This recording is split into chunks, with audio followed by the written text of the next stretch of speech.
Finished their pre-season preparations with a very tough test against Bayern Munich in a match that I think has given us a very clear indication of where we're at under Thomas Frank going into this Super Cup against PSG next season. It was a very, very tough watch at times at the Allianz today. I think there were some positives to take away from the games, but there were some glaring issues that Bayern made very, very evident in the game that I just feel like we need to address if we are going to compete on all four fronts this season, because that is the reason Ange Postecoglou was sacked, is that Daniel Levy wants to be competitive in every competition. But it was very, very clear that right this second, Tottenham Hotspur do not have enough squad depth in certain positions to be able to do that. There was, I think, the most glaringly obvious problem for me was the lack of creativity and lack of an out ball when we were pinned back by Bayern Munich. A lot of the game, particularly in the first half, we were camped in our own box. Bayern had us pegged back, and one of the defenders or midfielders would step in really cleverly and win the ball. And our defensive shape, I actually think, looked really, really good. But there were a lot of times when we got the ball and the only outlet we had was Mohamed Kudus, who, by the way, him alongside Bentancur and Romero, I think were absolutely fabulous, as they always usually are. I think Bentancur's looked the best he has done since coming back from his knee injury. So I'm excited to see him in the new campaign. But yeah, I just feel like the way we played was a little bit interesting because it very much followed what I think will be a very similar pattern to how the PSG game goes, in the sense that we're going to have a lot less of the ball, we're going to have to defend deep and in numbers, and we're going to have to try and hit them on the break and on the counter-attack. And we did fashion chances for ourselves. The issue I have with it is a lot of those chances fell to Richarlison, who unfortunately we know is not a very clinical striker. You know, I think he tested Manuel Neuer a couple of times,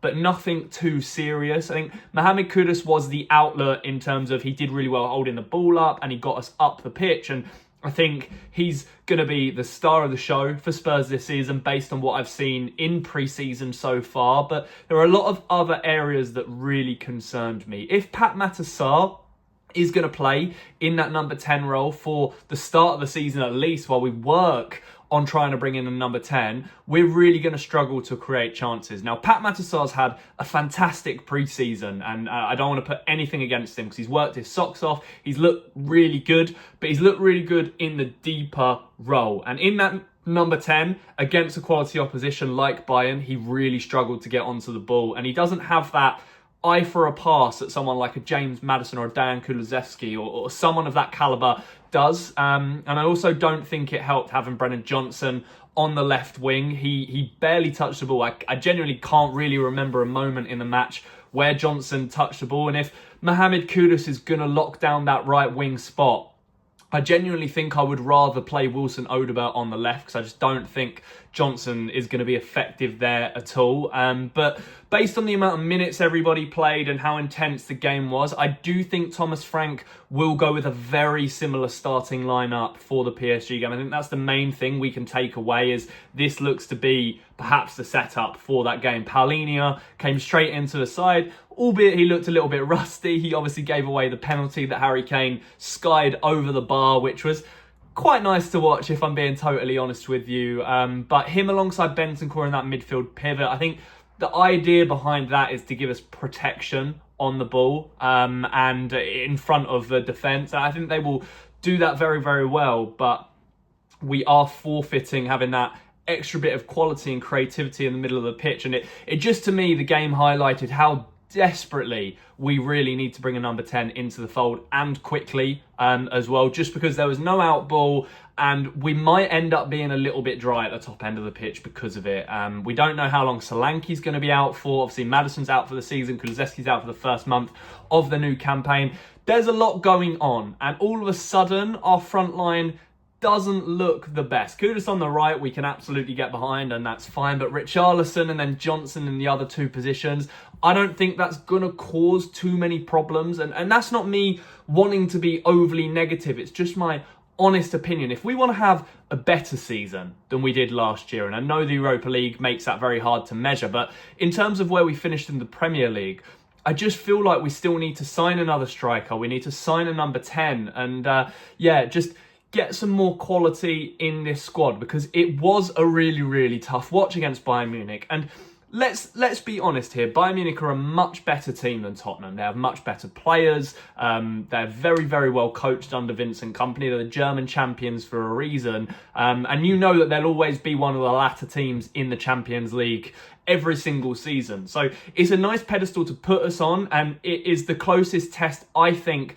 we've had so far as to what we're going to face against PSG in terms of how much we'll have the ball, how many chances we'll be able to create. And that's where I'm really hoping that Thomas Frank uses the next couple of days to address those problems that we have seen. I mean, the officiating in the game was terrible. I'm not sure whether they pulled the referee off the Bayern bench for it. Romero got very, very animated before halftime and had a conversation with the ref when the halftime whistle went, which I don't blame him for. But yeah, it's just, I think there are a lot of eye-opening moments in a game like that when you play that level of opposition. I think defensive shape is one of the positives that we can take away from this game. One thing we've learned is that we just are going to be so much better at the back than we were under Ange Postecoglou. I think we are compact, very, very nice and tight, and we defend as a unit, and we dealt with a lot of balls, and there's still a little bit of sharpness missing from some of the players. But again, when you look at the attacking players Bayern have got, they're always going to create chances against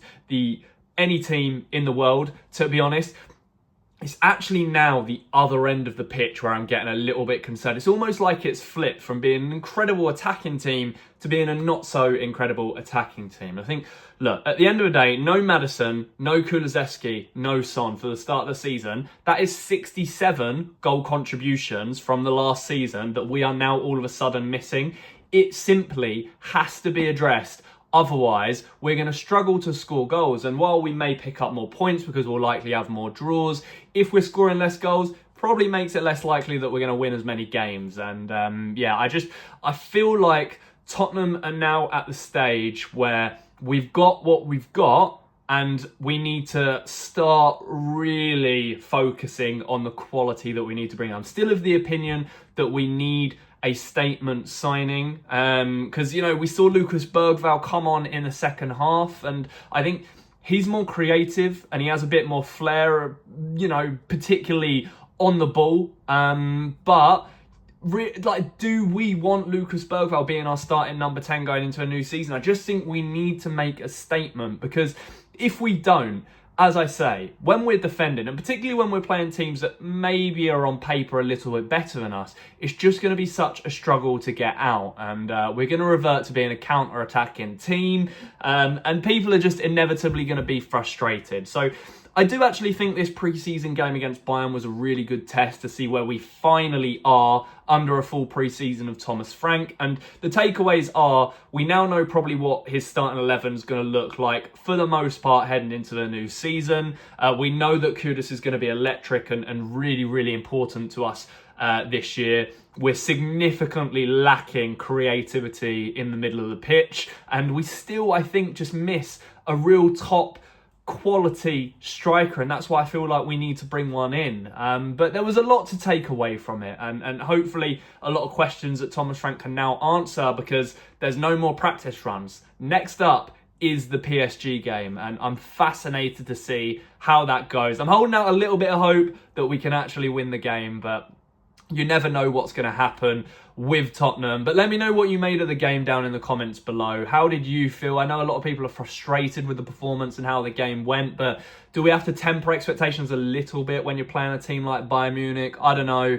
Let me know what you think. And if you've enjoyed the video, feel free to give it a like and subscribe to the channel. It's much more raw, nothing over the top for this one. Just me talking to you guys, letting you know what I thought of the game. So let me know if you like that sort of content and want to see more of it. I'll be back with another video very, very soon for you guys, but it's full steam ahead now. PSG and then the new Premier League season. I'm excited, but I also still feel like there's a lot of work to be done. So yeah, you guys go, enjoy the rest of your weeks. I'll catch you in the next one. And as always, come on, you Spurs.